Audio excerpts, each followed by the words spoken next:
Hi, and good evening, everyone. My name is Tamisha Smith, NJSBA Vice President for Finance, and welcome to NJSBA's virtual workshop Thursday night event. This premier event will feature an esports competition in partnership with Horizon AVL and Garden State Esports. This live action event will be a bracket-style tournament completely live and will include commentators that will follow the action in real time. The game, Rocket League, is a fast-paced vehicular soccer game, making it critical for teams to communicate and scheme quickly as a unit. New Jersey's Knollwood Middle School in Fairhaven, the first middle school in the country to start a school video games team, and William Annan Middle School Esports Club will display why esports is such a fast-growing industry. Thank you so much and enjoy the show.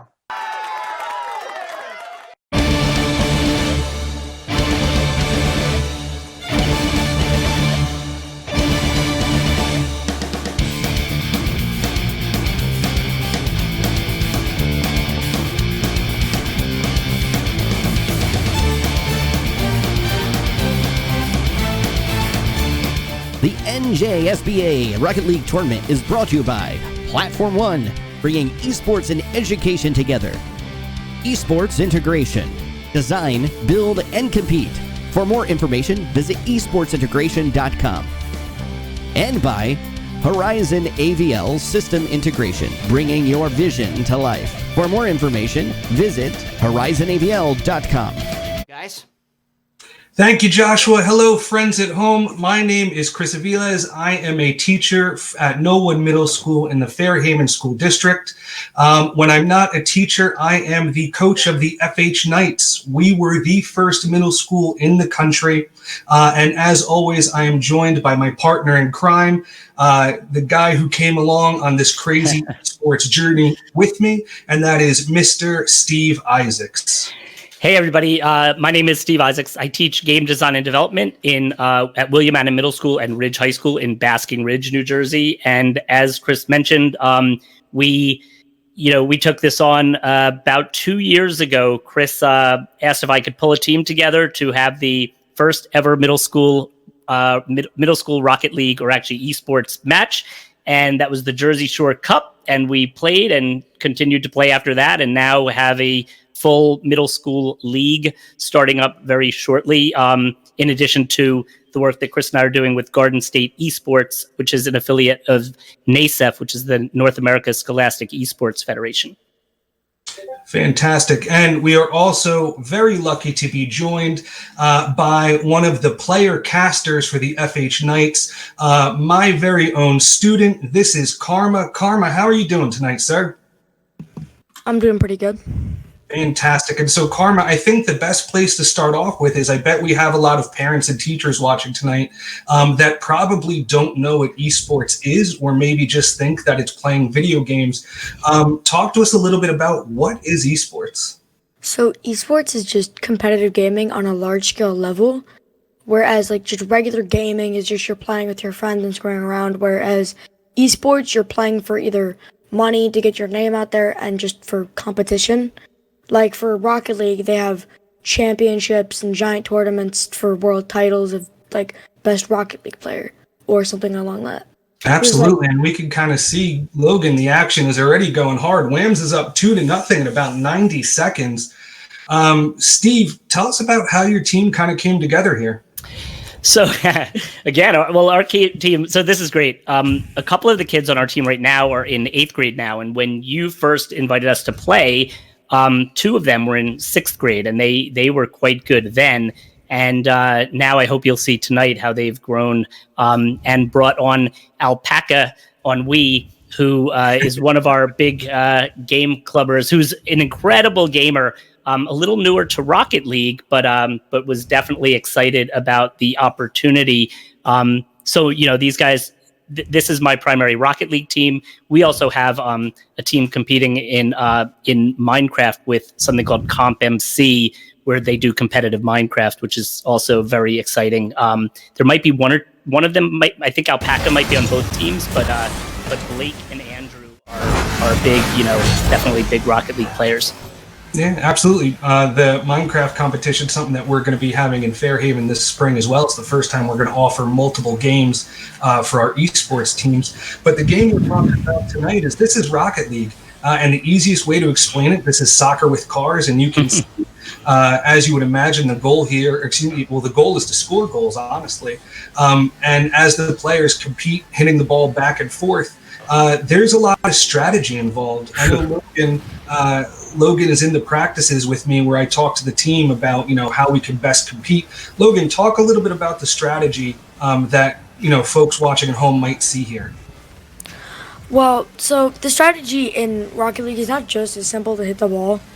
Like when the ball is in the air here, you'll see some of the players jump up to try to do something called an aerial or an air dribble, is where they dribble the ball in the air and will try to score a goal or bounce it off the wall into the goal with not being on the ground. Oof. And there is a goal. Simply Hyped for WAMS puts one in. Let's walk through the replay. We have a centering shot, and then Simply Hyped comes in and cleans up the mess. And that's a common strategy, right, Logan? Like you were just mentioning. Yeah. You saw the pass, right? So you're trying to center the ball, and then you saw Simply Hyped there go into the air and smack it over my FH Knights head. Steve, I don't know if you want to tell your kids to take it easy. There's a lot of game left to play here. Sir. That's right. I don't want them to burn out too early here. I do enjoy when my team beats your team, Chris. I'll be honest. Well, and that's because Steve, I hate losing. That's right. About how Steve and I, approach esports. One of the reasons I reached out to Steve is he had a video game club already. And I came to esports from the competitive side, right? I've been a varsity coach, in New Jersey going on 12, 13 years, football, wrestling, and track. And for me, esports is about the competition, right? Mm-hmm. I love to, be part of, that kind of stuff. But Steve, talk about how your esports team was born out of your game club. There's multiple ways to do this. It was definitely interesting. So when I first did put this out, when we started a game club a couple of years ago, William Annan, my goal, I wanted to have certainly an inclusive environment for anybody interested in playing games. I love games. I'm not as, I'm very competitive. I'm just not as good at most games. My kids will be quick to tell you that. But I wanted to, create this community of people interested in games. I did from the beginning know that, I wanted to get us to that competitive level. But so our initial offering for the club was pretty much written as a casual game club, but with opportunities to form competitive teams and compete against other schools. It was very much the casual game club until, like I said, I got that call. And what was great about Chris reaching out directly to me was it was the first time, I kind of knew exactly where we could fit into this. And when I proposed to my kids, hey, I have this school that wants to play us in Rocket League, all of a sudden you saw the kids that were super excited about that. And again, two of them are right here, right now. And then, Steve, as you were talking, we finished up the first match in our 5-match showcase. The WAMS take match 1, 3-1. Hopefully, we're going to see the FH Knights step it up. Logan, what do you think? What do we need to do, bud? What would we tell our teammates here, Karma, that we need to do?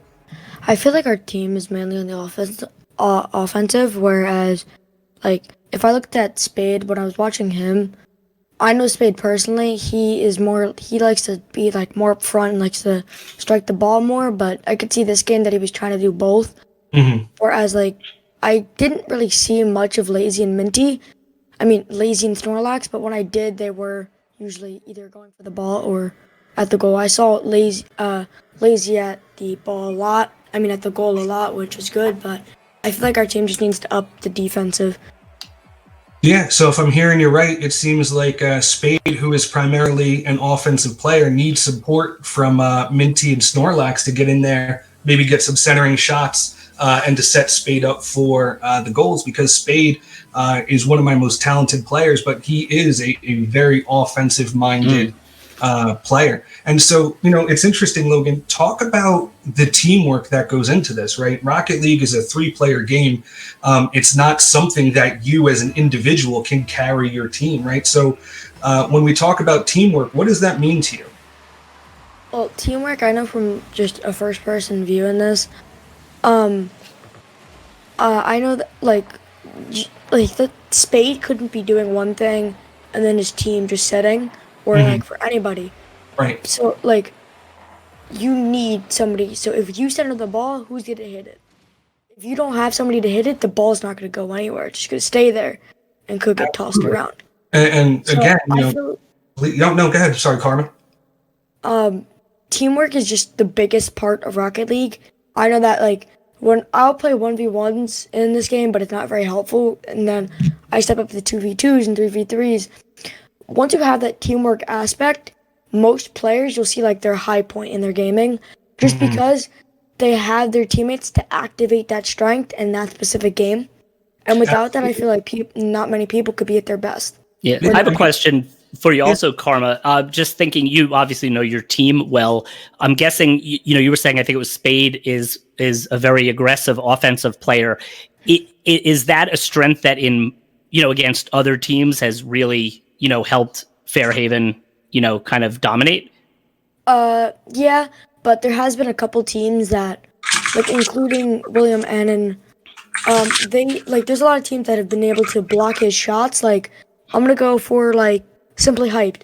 He's been doing a lot of jump shots to block it, but Spade has usually been our best offensive players.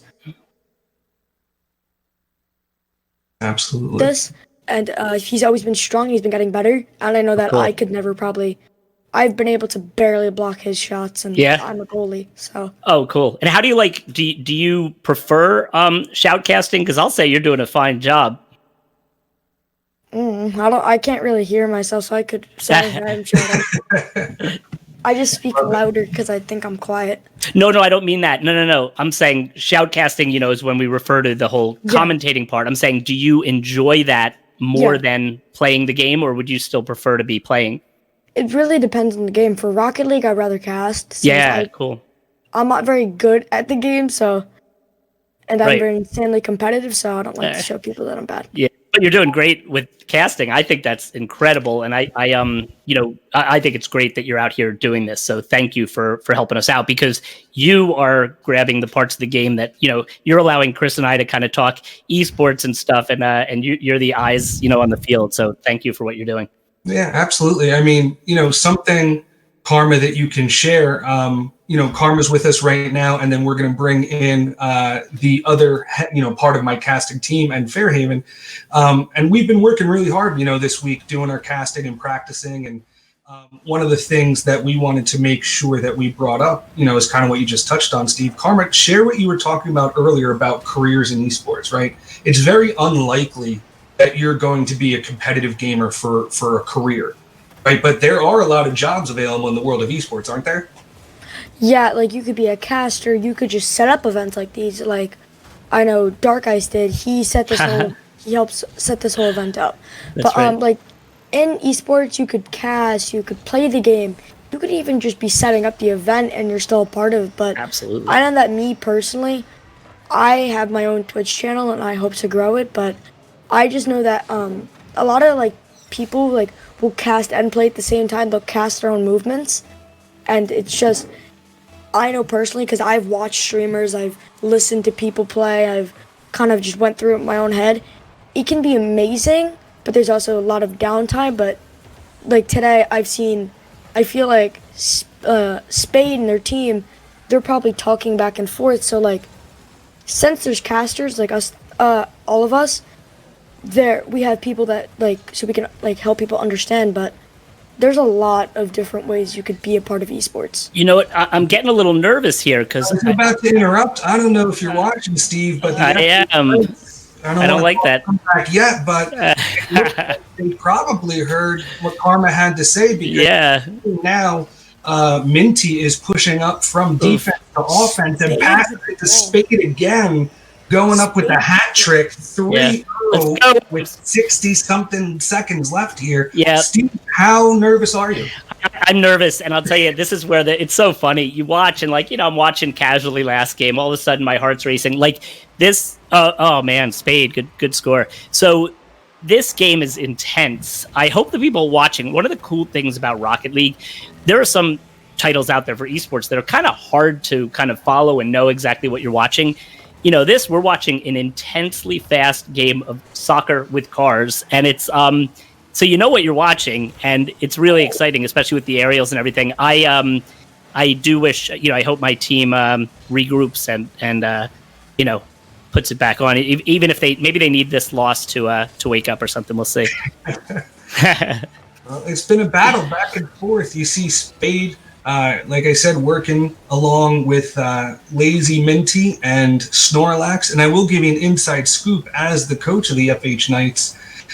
Spade and Lazy Minty are brother and sister. And Lazy Minty was the first girl who came out and joined my team. And that, I think, was a big part that at the time her brothers were there. And because Lazy Minty led the way, that's awesome. I now have 4 girls on my team. And so that's one thing that's important too. Absolutely. In esports is we want to make sure it's inclusive and diverse as possible. Yeah. Because I'm sure you see the same thing, Steve, is we attract all kinds of kids to our esports team. Yes. And a lot of those kids maybe aren't so interested in traditional sports, but they found a home at esports. Yeah. We hyped scoring there with 3 seconds on the clock. Steve, is that what you're seeing? I was looking away. Oh yeah. So absolutely. But it's always it seems to still take quite an effort. I think we really, our heart is absolutely in creating an inclusive experience for a diverse community, and we work at it. I was super excited to see. I've got my registrations coming in for this year's game club and esports, and every time I open the envelope and it's a girl's name, I'm glad to see that, very glad. And we have, when we started playing you originally, we had 1 girl on our 3-player Rocket League team, and she, like Karma, also took to casting, and then if you remember, she created a great montage from one of our first matches together. So again, she did play, but she also realized there were other aspects that were of interest as well. But I'm so glad to hear that, that in your case, it's growing as well. Absolutely. And Karma, talk to us about that, right? There's the competitive side that I'm always excited for.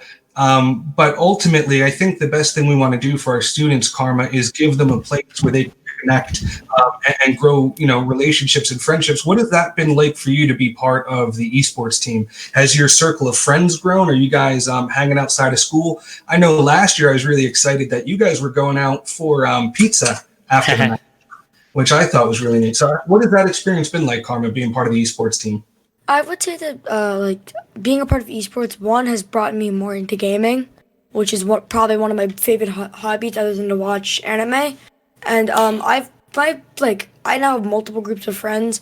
Whereas Spade, I remember after matches, or one of our old players that doesn't play anymore, we would either even end matches and go get food, or before matches go get food, and sometimes even play after the match just to get better at the game and a better team. Like I know this year, one of my closest friends is going to be joining the team, and I know that he's one of a pretty good player that I've been playing with since I started playing Rocket League, and that he would probably be a great addition to the team. And it's just, I feel like just getting this build relationships, and also going back on what Mr. Isaac said, Rocket League is a very fast-paced game. Whereas some other games like CSGO or Valorant is very slow pace and there's multiple rounds, but that's what esports has personally brought to me. Okay, I love to hear. It really makes me happy because, again, as competitive as I am, Steve, what it's really about is providing the best experience possible for these kids. Absolutely. That makes me think, Chris, I'm sorry, that makes me think too of all the things we've been seeing since COVID, right? For my team, we were committed last year to keeping our game club going. So we just had to shift, we shifted to Discord and Google Classroom and stuff. And we still had our game club. And that was, I think, really important for the kids that were involved to know that they still had a place to hang out even remotely. And we're continuing the same this year. And I hope other schools realize the potential there, because we're in this odd place where we're saying, okay, we can't have certain activities. Well, we certainly can come together through games. And, on an interesting note, probably a lot of people watching and stuff play like Among Us. And while it's not a esport competitive game, it proved such an incredible thing about bringing people together through gaming at a time like this, COVID, where it increased in popularity tremendously because it was a way for people to talk and play and still hang out. And I've seen that with my game club and esports. And then it was kind of funny, even towards the end of the year, the kids in our Discord server said, well, wait, can we, let's keep meeting every week the same time over the summer. It was like they kind of realized they were empowered to now we can self-organize and we could continue to do this. And like Karma was saying, in terms of like friend groups and things, I mean, this is that group. And a lot of people right now are sort of trying to figure out how to maintain their social, activities. So this is a no-brainer, if you ask me. Going on what Mr. Isaac said there, I can agree with that. I play video games on the daily. That's probably one of my favorite things to do. And like any game, even games that aren't in esports, have definitely brought up my relationships and have gotten me to where I can like kind of trust my friends more and also just have so much more fun without being so close and personal, so I don't get sick. And video games have definitely just brought up relationships, helped me get in more trust, and it's just a fun way to spend time. So it's my understanding we're having a little bit of a technical difficulty with the stream. Just know that we are working on that. It seems like the game is not displaying properly, but I've been told that that's something that we are working to fix for you. But right now, to update you, in Game 3, the WAMS Vikings are up on the FH Knights 2-0 with about 2 minutes left in the third match. And we will try to get that fixed for you as soon as possible. All right. And what we're going to do now, Karma, we are going to say goodbye. And we are going to bring in your partner, Mr. Jude, to finish up casting with us. Mm-hmm. All I want to say is, bye, everyone that's watching the stream, and you're in good hands with Shrek. Awesome. There we go. So Karma's going to exit, and we're going to bring in Jude, a.k.a. Shrek, for our match up here. There we go. Let's admit Jude. Wonderful. Looks like the game is back on. And as the game comes back to your Twitch stream, we are also joined by Jude. Jude, how are you today, buddy? I'm good. Thank you for asking. How are you? We're doing fantastic. I'm a little nervous, though. Right now, the FH Knights are down 3-0 in the third match. Series 1-1. Wait, now you're nervous, Chris? I mean, I don't get nervous. A little bit nervous. But Jude, I know you have been watching. What do you think about the game so far? I think that it was very close. Like, I thought it was a bit closer than I thought. I thought that I didn't know who was going to win, but it was much closer than I thought. Like, at the beginning, the WAMS were up, and then during the second game, the FHK Knights, they came back, like, very fast. And I was watching the stream. I don't think we were able to see the game for a bit. But now it looks like the WAMS are up again. Yeah, WAMS are up with 52 seconds left in the third match, 3-0. I'll tell you, it's going to be a best of 5 here, Steve. I think we're going to see it go down to the wire. What do you think your kids are thinking? Well, yeah, I mean, I'm sure that last game, kind of set them straight a little bit. It's very interesting to see, that turnaround like that. So at the very least, I think they definitely have learned not to take anything for granted like they might have started to in that first match. So I think we have, I think what's happening is we're seeing like momentum shifts, like the adrenaline is pumping when one of these teams gets taken down. It seems like they're answering, right? So, I'm sure right now they're feeling pretty good. I think they were probably starting to feel it last match. Absolutely. And, I'll tell you, one thing I do as an esports coach is I always draw back on my traditional coaching experience with football, wrestling, and track. And so, one of the things that hopefully people can understand at home is the same experiences you have in traditional sports, right? You have in esports. And so here we are. The FH Knights are going down 1-0. We're now down, 2-1 in the series. WAMS is leading. It's a skill to understand that you need to come back, you need to regroup, Well, you guys need to battle and move forward together. Yeah, you know what else? I mean, that brings up such great points too. Like our emotional state, just like in a sporting event, or because it's the same competitive elements entirely. But it's very interesting, and It would be great now to hear like your team talking to each other, because sometimes that dynamic changes when there becomes a little bit of a nervous tone. I don't know if that's what's happening for them, but I know you got to keep your head straight, because we do, I think, sometimes get frazzled. And in some games, they have the expression tilt, where somebody gets angry and kind of like it throws them off to a point that they kind of it deteriorates their performance for sure. So I'm not saying that's happening, but that's something to consider always. Well, I mean, Jude, as a player, when things aren't going our way on the FH Knights, I mean, how do you deal with the, I know I get super upset when I'm losing. I hate losing. Jude, tell us how you feel about that. And while you're doing that, Steve, I'm going to go check on my team. Give him a little pep talk. Well, I also think that we got a little tech issue on our side too. Let me know. I mean, when you're down, when you're losing, how do you work through those feelings? Because I know it can be tough. So for me, whenever I'm down, like down in the game, like losing the game, I don't know if this is what it's for other people, but like today I was in a game and we were down, but that just gave me more motivation to come back. And I know that you might hear that a lot, like people say that a lot, but it's actually pretty true, because it gives you that motivation that you're down.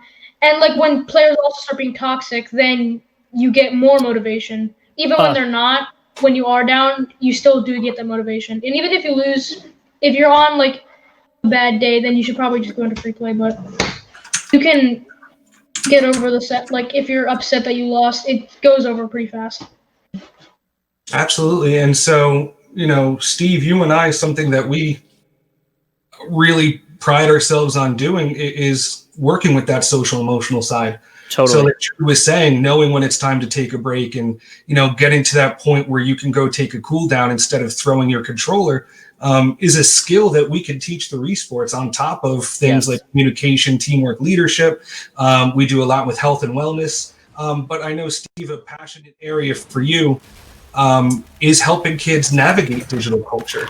And so why don't you share what exactly that means and talk about the work that we're doing, as esports coaches through Garden State Esports. Thanks. Yeah, so hugely important. And it's interesting that Jude brought up toxicity in an interesting way, because Jude kind of said that sometimes when there's toxicity, it motivates you. There's a very fine line, because we're very leery and concerned about toxic behavior, which is definitely a concern in gaming. But one of the things that we feel very strongly about is that we have this amazing opportunity to work with kids to help them navigate those situations. Like what makes me really nervous is when kids are just at home playing in an unsupervised environment and have to try to figure out how to deal with those things. I gotta interrupt you real quick, Steve. Check out this shot. Oh, let's see. He passes it to himself and carries it in the goal after he banks it off of. Wow. That's actually called a musty flick. There's this content creator out there, and his name is A Musty Cow. He actually created that flick. That's awesome, and we got it. So He's got it. Wait, Jude, tell us more about that. That's people awesome. In Rocket League make up their own moves?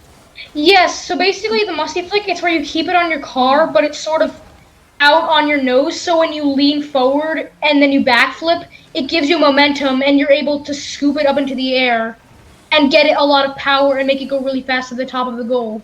Well, And another thing is that it surprises the opponent like a lot, because he actually said that when he created it, he said that he made it so it would be able to surprise opponents, because they don't expect him to do that. I just learned something new. I didn't know people were out there making their own moves, Jude. Yeah. Where did you, for players who are into it like you, where do you go to learn more about the game? And, what is he, a musty cow?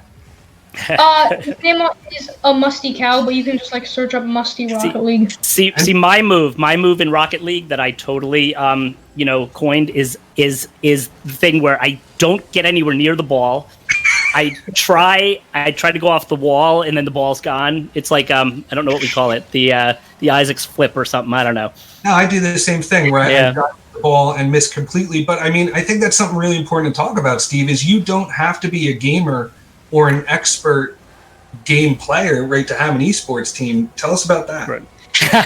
So I am all about, I love games, and I love creating community for students who want to be together and play games. So there's that side. So there is a place for everybody, whether it be playing casually or like look at Jude and Karma today taking on the shoutcasting. We have had kids in our club that have, started playing and then decided, you know what, maybe I want to be around this. I want to be part of all this, but shoutcasting can be super fun. And they would take on, that or all these other roles, but even just to be, part of the community playing games. I mean, in our game club, kids are playing, what they want to play, but it's so communal. I've had kids where they didn't have, many, outside relationships and parents would then even call and, or email me and say, hey, I know my son or daughter is having a great time in game club.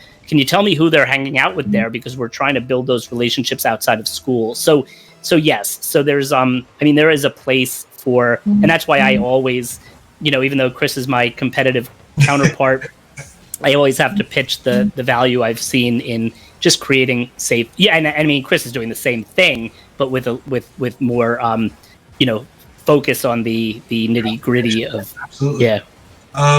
Yeah, and so here we are, Steve. 90 seconds left in match number 4. WAMS are up 4-1. Oh boy! Back near the goal. Jude, I mean, you're a player, you're a caster. What do we need to do to get back in this game?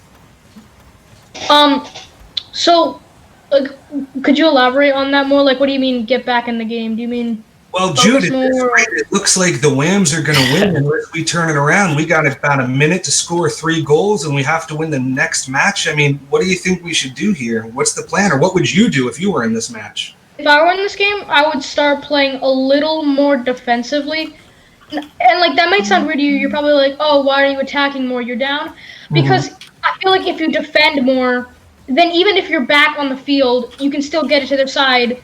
And I don't mean sit in the goal for the whole game. I mean play a little more passively so they can score more goals, and it gives you more chances to keep it on their side, and that alone gives you more chances to score more goals. Right. So, Jude talking about some stuff we've discussed as a team is sometimes being able to clear the ball, right, opens up opportunities for your teammate to use their you'll see these little yellow orbs around the game. Those are called, of course, now I can't remember the name of them. Help me out. Boost, thank you. You see the boost on the map there, and when the players pick it up, right, they can hit a button on their controller to go faster. Clearing the ball and then using your boost to catch up to it isn't a bad strategy either here. But as I say that, the WAMS put in another one, Steve. Oh, 5-1. 13 seconds. Seconds left. But we're going to play out the series either way. Yeah, I hope I'm guessing we'll bring the teams, in some way try to get some thoughts from them after the match. Yeah. And so as we go into game 5 here, right? We're on game 5, pretty sure. Yeah, I think so. Steve, we are here as part of the New Jersey School Boards Association, their showcase on esports, which leads me to ask, I'll share my path to getting my team started, but I'm sure your path too went through the school boards, went through superintendents, went through principals. So we probably have a lot of those stakeholders watching. Yeah. What was it like for you to work with the administration over in your district to get your team started? Yeah. So, I was very lucky. I know your story is a little different and there were some challenges. For me, we started our pay to play after school program. So for years we had clubs. Then our clubs all kind of got canceled due to budget restrictions. And then we started a pay to play club program. So part of it was kind of propose a club. And if it's popular enough to, sustain itself, then we'll run it, assuming that it had approval. Luckily, my administration was very supportive. I think they really see And I appreciate them so much for always getting, like, the things I've pitched to them. They've seen the value for kids and the benefits for kids, and all of that. And, and I have a history of, teaching game design in the district, and that took time to get off the ground. So, so there's a lot of neat stuff going on there, but they were very supportive. And I know some schools have challenges there. I can't tell you how thrilled I am that the New Jersey School Board Association is excited about esports. When you talk about stakeholders, I mean, if the NJSBA is interested in what we're doing and sees that value for kids, I mean, that's who we need, to be pitching for these programs. Who better than a school board to already be on board? Absolutely. So they pull the triggers in a lot of cases. Administrators and superintendents and the school board are the ones that really hold the keys to esports in their district. And, you mentioned my story. It was interesting because we were the first middle school esports team in the country. And when I brought this to my school board, and rightfully so, they had reservations. And so they were concerned about things like screen time, students' ability to interact with, other kids and who would be monitoring that, or even people who were playing the game that weren't associated with the school. And to their credit, even though they had concerns, they allowed me to pilot that first year. And one of the ways I was able to, maybe ease some of those concerns is I took those concerns that they had, like I mentioned, and I actually worked them into a curriculum that we use as part of a team. And so, Jude will tell you, we talk about how we treat not only people on our team, but how we treat people, who we're playing against. We talk about when it's time to take breaks. And one of the things I had to ensure the school board was that, I would let parents know and educate them, not just about esports, but, Jude is a wonderful student, and Jude knows that he's got to get his homework done first, and he has to take care of his business before, he says that he needs to practice esports at home or anything like that. And Steve. Well, I was just going to say, and one of the things, and this goes back to your question before about digital culture too, is that I think we've demonstrated that what we're able to do is really, guide kids in these spaces. And having that, I keep thinking how wonderful it'll be if we have kids in the younger grades learning how to appropriately interact with others online. I mean, we could shift that whole culture. And and we talk about it. And like you said, with the SEL curriculum, I mean, we're giving kids an opportunity to have the safe space to actually, to be present to challenges and actually work through them together with us and things. So I think in the end, I hope other districts understand the value of us being the ones. It's kind of like we start teaching digital citizenship in school because we want good digital citizens. Right. You have to do it in an authentic way, right? So with us, we're teaching them in the weeds. And the truth is, if we're not doing it in school, they're going home and they're still playing. And then they are in these, potentially toxic environments. So we just want to, but kids need to know. And again, I think we're sending them home much better equipped to, to address challenges. I mean, and to add on that, I shared a story on Twitter a couple weeks ago. I got some time to play, a very popular esports game named Overwatch, and my in-game name in Overwatch is El Matador. And within the span of 90 minutes, I was racially insulted, 3 or 4 times. And so it's this idea, like you said, that kids are going to game. What we can do is bring them together. We can create a friends group for them, but we can also equip them with the tools to understand, what to do and why those situations sometimes happen and how not to be a part of them.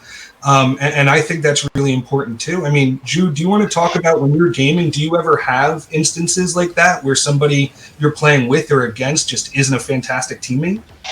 Actually, yes. And I feel like Rocket League is one of the most toxic games, in my opinion, because there's a lot of things that you can do wrong in this game, and sometimes, because this game has one of the harshest rank systems, and when people lose their rank, they get really annoyed and angry, so they take it out on their teammates. Right. I remember one time I was in a game and I wasn't playing my best, and this guy, he started saying that Well, this wasn't actually about me. It was about it was two other people. Okay, so And you were a he, witness to and it. in Rocket League, the quick shot what a save is mostly used sarcastically. Mhm. So he kept spamming that, and then like he said his teammate was very bad at the game. Right. And then I tried not to get involved, and then he started dissing me too. Yeah, I mean, and it can be tough too. You know, I remember, Steve, an experience I had talking to a parent, and going back to that game Overwatch I mentioned before. You know, the parent, I guess, had overheard her child or somebody on her child's team, like just kind of being yelled at, like Jude mentioned, by somebody that they were playing with, and I guess they weren't playing their best. And the parent asked me, well, why can't they just leave?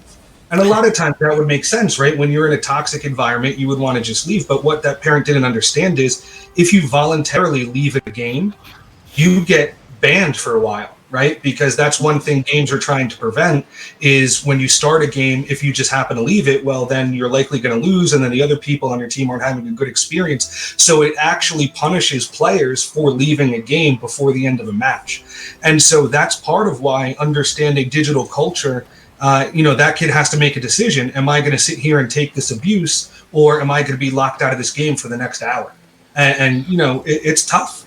And I think that's why, like with other things in education, we need to take things kids love and are doing, and use that to teach them the skills and lessons we want them to take with them, when they graduate into the real world. And so, Absolutely. it is tough. And like you even heard Jude mention, the idea that they're using, this call in Rocket League sarcastically, right? There's a whole culture around this stuff. Right, when you drop the cafeteria tray and somebody says "nice job, Einstein," right? They're not really complimenting you; they're being sarcastic, and so there's a whole cultural side to this that maybe parents don't understand. And again, the beauty of esports, besides the social emotional learning and the career and technical education, I think a big part of this is equipping our kids to handle this situation. I think importantly, not contribute to this situation. Right. Right. You and I do a lot with bystander intervention training when it comes to esports. So, I mean, can you imagine, 5 years from now, if all of the kids in Scholastic Esports, and it's growing hugely, if those kids, are behaving appropriately, it really would change that culture. That's what we can do. I don't know what your Facebook feed looks like, Steve, but I see a lot of toxic stuff on Facebook. Oh, gosh, yeah. It's all adults. And so, equipping the next generation who are going to be more and more working online, and living online and making that part of their everyday life, I think is super important. But what I guess maybe super important for you, Steve, is that you guys are up 9-0 with 30 seconds left. And I guess it looks like the WAMS are going to take this showcase for the New Jersey School Board Association. Do we get the NJSBA Cup? Do we take that home? I mean, they could come back. They could. There's a chance, but They could. 9 goals in 10 seconds. 1 goal every 2 seconds. They got us beat. Look, I'm going to have to do 1 something. goal every 25 seconds. I think you guys did great. I'm going to have to do some deep breathing right now and kind of regain my focus.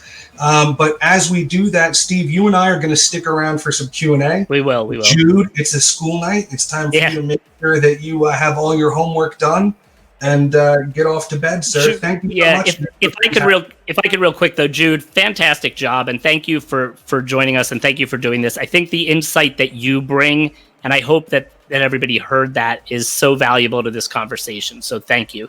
Absolutely, Jude. You did fantastic. Thank you to Karma. Yep. Caster, the FH Knights, fantastic.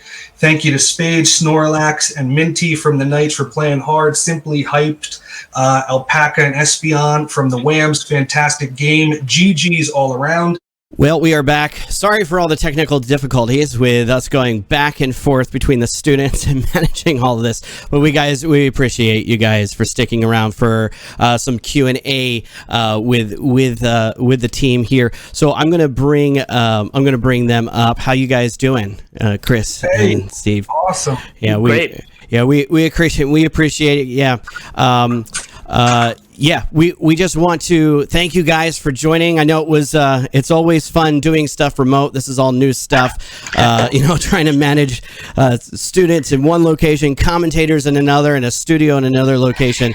It's definitely a lot easier to have it all together. I think you did a fine job. I was impressed, but and thank you for having us. It's really, really great for us to be involved. I mean, and I'll even tell you, Josh, to put it in perspective, Steve and I went into our audio Discord channels to dismiss our kids and let them know that they can go and do whatever they need to do for the rest of the night. They were all in there talking to each other, telling each other good game, and they were trading stories about just playing Rocket League. And I even heard them exchanging online names so that way they could connect and continue to play together. So, in my mind, that's what makes events like this successful is we're educating the folks here in New Jersey and beyond about the value of esports, and then Steve and I see it firsthand. Our kids all connecting, and hopefully maybe they'll wind up playing together and be friends. Absolutely. It's such an exciting thing to see, and we've had a lot of. It's been interesting managing multiple different platforms here, but we have a lot of different great comments, a lot of great things happening over on the Twitch platform, and it's great to obviously hear the students back and forth from the perspective of talking about the game. But we do have some Q&A things that I want to go through with you guys. A lot of great questions about how to start a program, what that looks like. Obviously, you guys saw the Platform One that are watching on the stream and they're watching in the Zoom.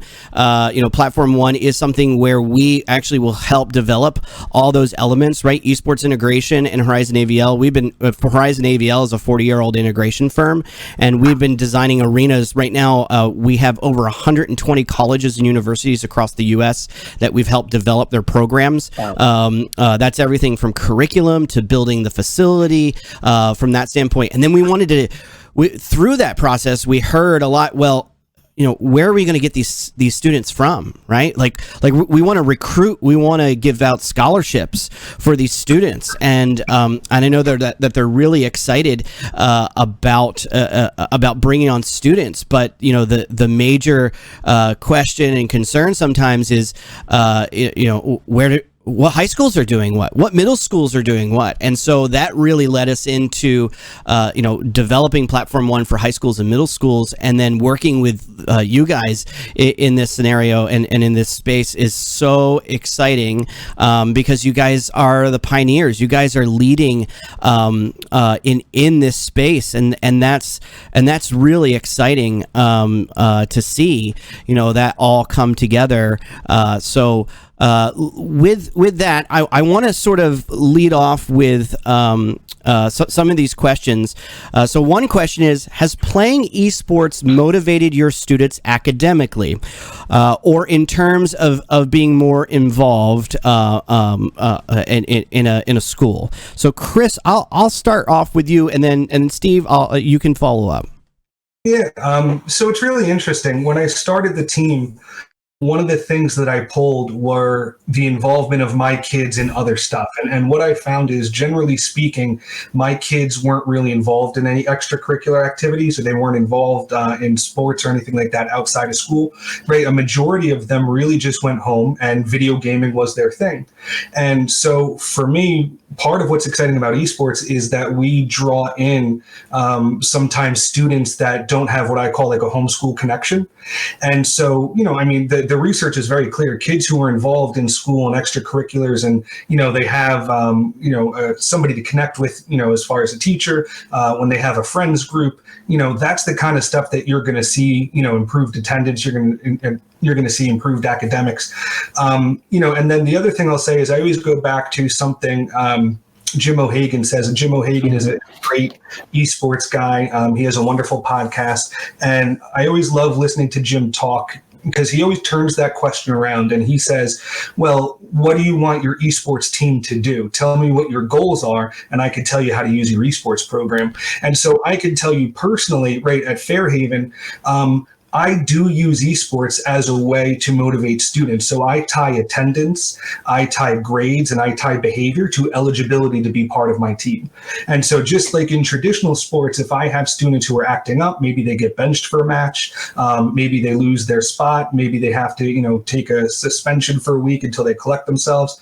But on the other hand, right, going back to what Jim says is, show me your goals. Steve and I are very lucky that we get to work with a ton of school districts and try to bring them on board, with esports teams through Garden State Esports, which is the nonprofit Steve and I started because we figured we were doing so much of this. Let's kind of formalize the process and get support so we can bring esports teams to every school in New Jersey. And so, there's other districts where it would be appropriate to maybe not tie grades, maybe not tie attendance, because you want students just to be in school, with a role model like Steve as a coach. And anytime that kid can get to school and anytime he can be in Steve's presence and he can come to practice, even if he doesn't have the best grades, even if he doesn't have the best attendance, even if he's not the best behaved, right? Having that student, have that role model, right, in an esports coach like Steve, I think is really important. And so esports can be used in a variety of ways, just like, other extracurricular activities, the way that we use sports, to not only draw in kids that maybe don't have a homeschool connection, right, but we can also get better learning outcomes and better personal relationships and personal connections with them all through an esports team. I mean, Steve, I don't know if you're seeing the same thing over at you. Place. Well, of course. I always love hearing Chris talk about, that homeschool connection piece, because I see that exactly as well. And it's really neat to give kids that place. And interestingly, and I know Chris has the same experience, we have a lot of kids in our programs that have IEPs and 504 plans and, are on maybe even on, on the spectrum and whatnot. And in that room, they're all part of the esports club. I love, Chris has this one video that shows one of his kids that maybe you'll talk to it, but that whenever he scores, I think he, says something, but that's become like something within their club. And it's sort of, it's related in a sense. It's I guess you'd say, sort of related to his being on the autism spectrum in a sense, the way that he says what it, like, what I'm talking about, right? From that video, Chris. Yeah. What does he say? He says so-and-so scored or something like that, right? Every time. And so what Steve's talking about is I had a fantastic boy come out for my esports team. He is one of our special needs students, and I remember some of the staff over at Fairhaven approached me and said, do you think this is something that he could be involved in? Because he loves video games and they wanted to add that social aspect to it. So I said, let's have him come out, let's have a try. He had never played Rocket League before. Within a week or two, he became one of my best players. And he would get so excited when he scored. He would yell, "Tyler scored." Yeah. And the whole team started to just do it too. Yeah. And it was just fantastic to see, my kids rally around, that boy who, for the first time, I think was participating in kind of a team sport. And, it's funny, he's moved on to high school now, but he just friended me on Rocket League the other day. And I told him, I said, hey, you still want to practice with us? You're more than welcome to, because it's always about building that connection. Yeah. And, having run my program for 3 years, I graduated my first crop of kids last year. I have an alumni night where those kids from high school come down and play my middle school kids. And not only do they play, but then we have a conversation about what high school life is like and, what middle schoolers could do now to prepare. And what I love about that is, my kids that are in middle school see these old friends come back from high school, knowing that when they go to high school, those kids are going to be there. And so my middle schoolers are walking into a program at their high school that my kids went and started. Knowing, half the kids on the team. And so, kind of just seeing the way this homeschool connection is built and seeing what kind of kids can participate in esports. Because I'll tell you, I coached wrestling and I've wrestled for most of my life. And I would argue that wrestling is the most, you could be involved in wrestling where you couldn't be involved in other sports. But I'll tell you, when it comes to being able to have kids come and play, esports, is phenomenal. You even look at, there's controllers now being made by Microsoft that allow people, with physical disabilities be part of the game. So I think this idea that esports is an opportunity for a lot of kids who otherwise couldn't or didn't want to play other sports. Yeah, that and what Chris also just brought up about that middle school to high school part. We started a high school program a year after our middle school program, and now kids from the high school want to come down and talk to the middle school kids about the games they're playing, because they do feel they need to kind of recruit and all that. And it's really neat to see them come down. They create a presentation, they take questions, they invite the kids to their community. And we have right now something neat where one of the kids that was just playing tonight, Espion, he wanted to get into League of Legends, and we don't have a league team at the middle school. And the high school team right now doesn't have a team, but they have players. So the high school kids are mentoring the middle school kids. And my coach up there said, you got to check this out. It's like incredible hearing them, work together. So you get that. And that's that great mentorship part. And the kids that are mentoring them are not kids that ever thought they were going to be mentoring kids at something, But we have, it's just, it's just like the relationships, like Chris said, the participation in school activities. There's something really important about that I think we all understand. And I think with this group, like Chris says, and I've seen, a lot of the kids otherwise might not have had that, or even if they did, this is where they really thrive in that environment. And it's, pretty awesome to be part of. Sure. Yeah, it's really exciting, sort of to see this whole aspect of really something that a generation where I grew up, in the basically the birthing of video games, coming home from a console standpoint, and where we are today. All these students are now it's very different, right? I am a parent of an 11-year-old and an 8-year-old, right? And the way that they view the world, the way they take on content, what they deem as a pastime, is very different than what I and generations prior. Right. And the involvement from student standpoint is extremely exciting to see, these kids really wanting to roll up their sleeves and get involved. And really what we sort of preach in all of this is the element of esports is just the vessel. Right? Esports is the vessel to take these students into a career path. It's motivating them, right? I see it with my own kids. In my presentation yesterday, I give the example of really what started the whole concept of Platform One, and that was 2 years ago. My son and I, he was 9 at the time, we built an arcade console, right? Oh, nice. And we did everything from, I brought home CAD drawings to scale. I showed him how to utilize all of that. I showed him how to build a breadboard. We had a Raspberry Pi, but I got real arcade buttons and switches. I showed him how to solder, how to read resistors. We had to build a breadboard together. I had to show him how to get a Raspberry Pi up and running from nothing, right? And so these were basic building steps, these stepping stones to an industry. And that's the one thing that I want a lot of people to understand, that this industry is massive, right? It's big. And I don't think people realize how big esports and the video game world is at the end of the day, right? The lens often parents, I think, see, or even people who are looking at it, not even necessarily parents, but even administration, that is sort of looking at this lens of what esports is. The first thing they see is, well, students are just playing video games. And so we want to get past that concept and say, well, what is the industry? What is the direction in which our country and the world is moving? And it's moving in that direction. It's moving in that industry style direction, right? And like I said, esports is the vessel. So preparing these students is is very key, right? Because they can walk away, right, with an understanding of commentating in an esports game, but then they can go on and they can understand news broadcast through that process.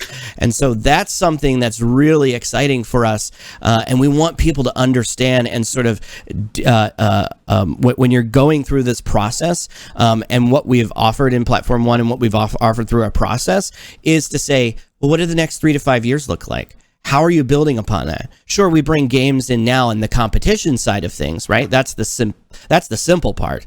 But how are you preparing the students for critical thinking? How are you building these skill sets that they're going to need for a career in the future? Right. Communication, right? All of that. So go ahead. I was just going to say our message, and whenever we present is talking about those career pathways. In fact, Chris and I have a book coming out in November called The Esports Playbook. And the whole idea there is really talking about the whole esports ecosystem. So that is what's important. It's definitely far beyond, as some of us say, the person pushing the buttons. Yeah, I mean, and to build off that whole thing is something that Steve and I always talk about and promote and try to convince other districts who do have an esports team to take it one step further, right? We talk about having the team behind the team. Yeah. On the Fairhaven Knights, I have my players, but those players also have a dual role. Or I have students who are on the team, like Steve was talking about earlier, who necessarily don't want to play the game, but they just want to be involved. So I have team journalists, I have team podcasters, I have kids who help with the IT and setup of devices. My kids, when we need to rent our media center to have an event, they fill out all of the paperwork. I have kids who do graphic design, they prepare the social media posts and everything. So there's a real opportunity through an esports team to give kids hands-on experiences with these careers. And it's exactly like you said, Josh, especially everything that has happened with COVID. You saw every major sporting league who had events canceled, they all turned to esports. Right? Esports is the fastest growing industry in the world. And when you talk about size, the video game industry, which includes esports, makes more than the movie and music industry combined. Every to the tune of $152 billion in revenue last year, when the film and the music industry was only $60 billion. More than double. Opportunity. One thing, we talk about social emotional learning, we talk about health and wellness, we talk about navigating digital culture, but we also talk about careers. And I tell the kids, I remember when I was coaching, I've been lucky enough to coach some D1 athletes. I got a couple kids that are in the NFL and stuff like that. And when I was coaching them and they were dreaming about making it to the NFL, right? Nobody ever said, rain on their parade. And why would you convince them, they can't go, they could go to the NFL, right? But with being a professional gamer, right, people are quick to say, well, that's not possible. And don't get me wrong, it's going to be extremely difficult. But even if they follow that passion, they're still going to be in an ecosystem that is full of lucrative jobs. So it is very possible through the work, that Steve and I are doing through Garden State Esports, where you can have a world where a kid starts esports in middle school, goes to high school, goes to college, because, you're talking about Rutgers University has the largest esports program in the country. They have over 1,000 kids in their esports program. And then from there, they can go right into, a job field that is either, one of those STEAM jobs that we're always talking about, right? So if we're serious about STEAM, we need to be serious about esports. Or one of those more traditional jobs. When I was starting the Knights and we had no other middle schools to play, we played colleges. And so I called up Rutgers and I asked their kids if they would play us. And, the first match we ever played was against Rutgers, but we talked to them afterward. And my kids were so interested in asking about college life, and they were asking about careers. And one of the most fascinating students from Rutgers was an accounting major who was going to go be an accountant for, wanted to be in an esports firm, so he can have that video game kind of passion still going while he's pursuing a more traditional esport. And something else I'll mention too, with Garden State Esports, one of our partners is the United States Army. And we've partnered with them because they have been doing incredible work around the performance triad, right? Diet, sleep, and exercise and its effect on performance. And they've been very generous lend us their experts and their research. And so we're working that into what we're building with Garden State Esports. But the other side of that is not a lot of people realize that the Army, the Air Force, and the Navy have esports teams. And so you can even take your passion into the military and then into a career or college afterward. And, the last thing I'll say too has been kind of neat through my work with them. And, we're kind of talking to soldiers about the performance triad and stuff like that. And, being part of one of their Discord servers, watching some of the men and women in the military organize their own on-base tournaments in esports has been something I was surprised. So, there seems to be this competitive video gaming everywhere, high school, middle school, college. I think it's important that we make sure kids are prepared for the whole pipeline, and the careers at the end of it. Yeah, absolutely. Absolutely. It is a big industry. So I do have another question here. Actually, I've got two more, and we have about 12 minutes left here in this session. So one of these questions is, what is the minimum financial investment a small program would need to get off the ground? And this is probably one of the biggest questions as a part of an AV integrator that we get asked all the time. But I have my answer, but I'll let you guys answer it first. Yeah. Well, minimal is starting with a Nintendo Switch and a few Joy-Cons and letting kids bring their own as well. You can get a lot of play out of kids getting into like Super Smash Brothers as a start, right? And then also, we always talk to schools that are like, how do we get started? And I mean, so that's minimal, right? Also, some schools start with a little more of a BYO, like if kids are bringing in their consoles even to play, or start that way. In a perfect world, you can get an outfit with 12 good computers that you could play the different games and have at least 6v6 for a good legitimate practice and such. So it's not even that you have to get 40 machines to accommodate the club either. So there are definitely ways to do that. And I personally don't think that I think you start the club because there's interest and you can get started, and then, it grows, by the support of the people involved as well. But I think that's I think if you had to start with a Switch and a couple controllers, you could get started. And maybe the best thing I could do, so through Garden State Esports, we currently have 58 school districts that are part of our league. And even before we formalized Garden State Esports and have been trying to help bring esports to schools in New Jersey, right, Steve and I have been working with schools all over the country. And so I could give you, right, some of the things that we've been doing. And so like Steve said, bring your own device is one way, where kids bring in Xboxes, or we've even seen, groups like the PTA purchase consoles. Yep. And the game that you just saw, Rocket League, is a great place to start because that game itself is actually free to play. Yes. And, even something more on the cutting edge is cloud gaming. We have a school district at Garden State Esports that's piloting a program where they're actually using Chromebooks.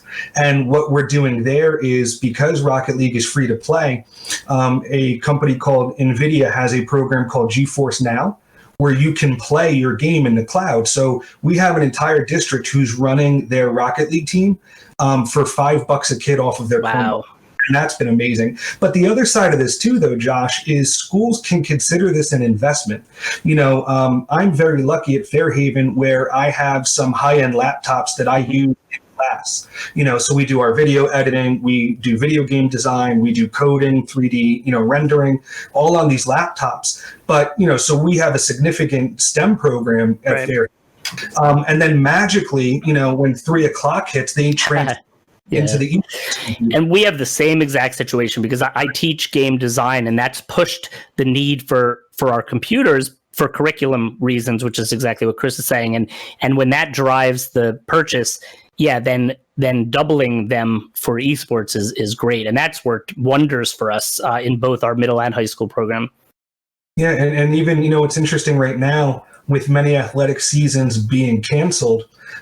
We've even seen some schools redirect like their athletic travel into an investment into a STEM lab that also doubles the sports arena. And in all fairness, when we talk about budgets for athletics, I mean, I would love to see, let's say the budget for a football program and give us a fraction of that, and we could have the most amazing tech setup, and it would look like, oh my gosh, you bought all these great computers, but you're really only using a fraction of that budget. Sure. Absolutely. Yeah. I used to coach. Well, I could tell you what our budget used to be, and it was serious, and nobody batted an eye. I'll tell you, computers, like high-end computers, are a lot less expensive than AstroTurf. They are.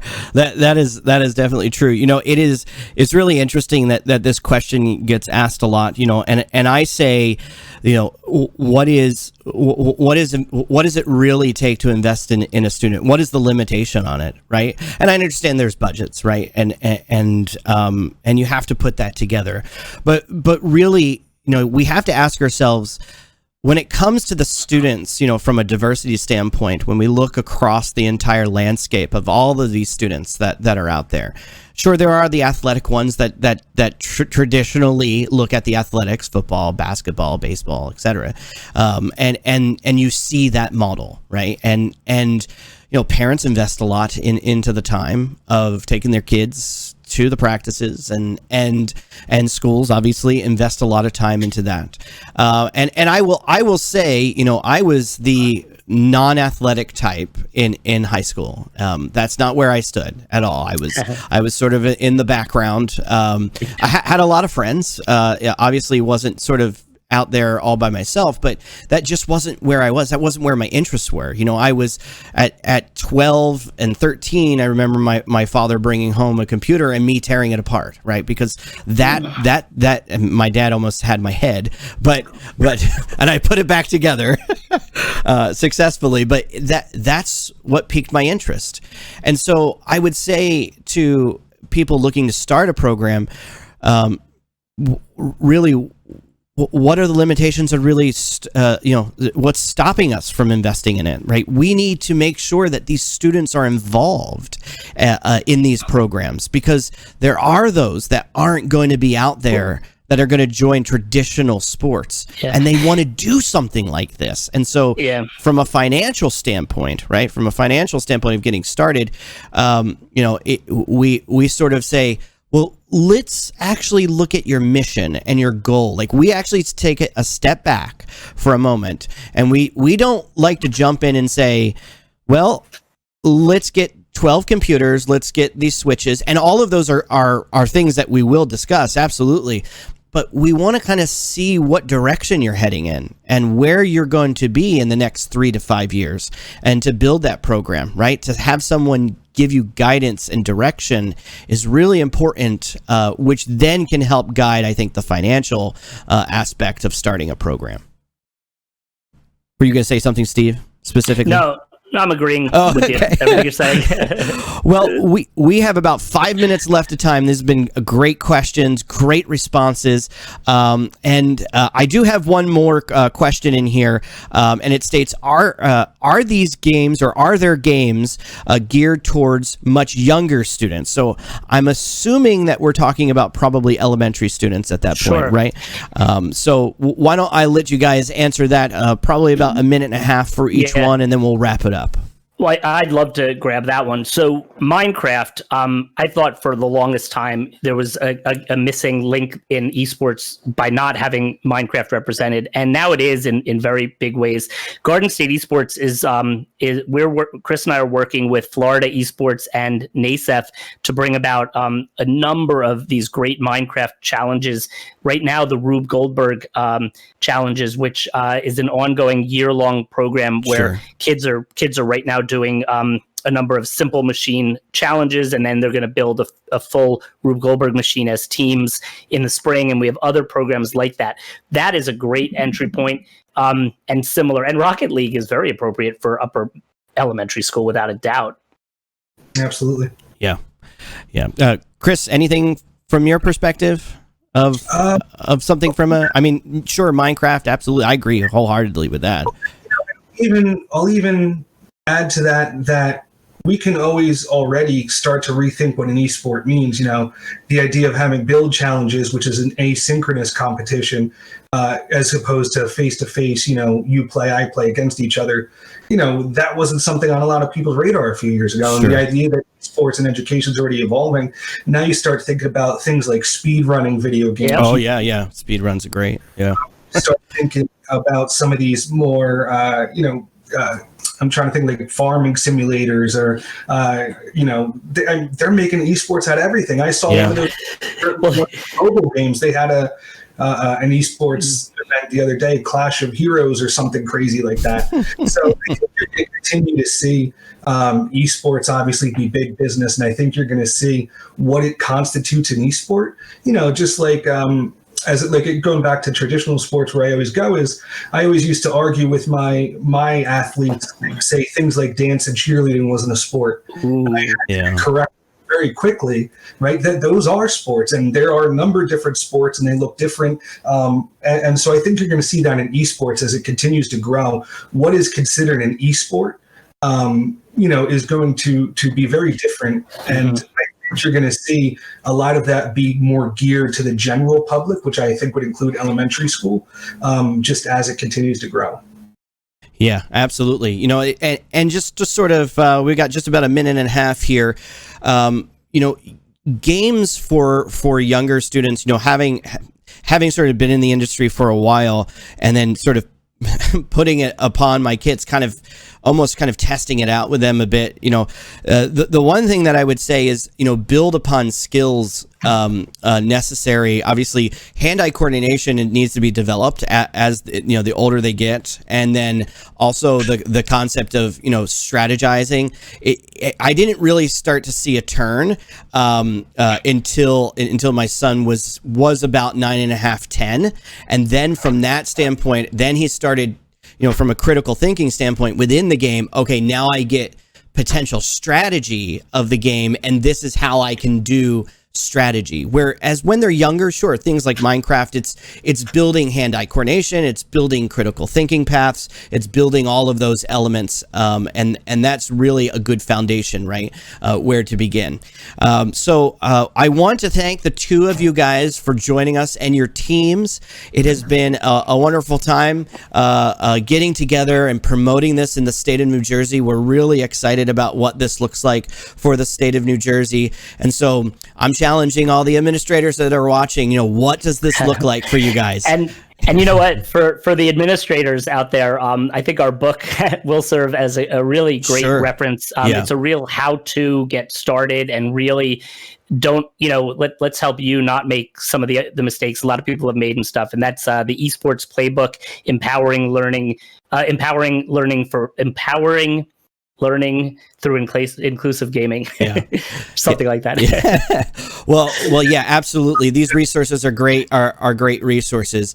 And so thank you guys. We look forward to meeting you. I know that the platform is going to be up for 365 days for a whole year, so you can then check this out. You guys can continue to check the go back if you'd like on the Twitch page. You can watch the video. We appreciate everyone walking through all the technical difficulties that we've had, but it was still fun. I'm glad that the students had a great time, and I'm very thankful for both teams for participating. So make sure you guys continue to check us out on esportsintegration.com, and we look forward to seeing you guys and meeting with you guys and talking about esports. Thank you, Chris. Thank you, Steve. I appreciate it, guys. Thanks. All right, guys, take care. Have a good night. Thanks, you too. Thank you.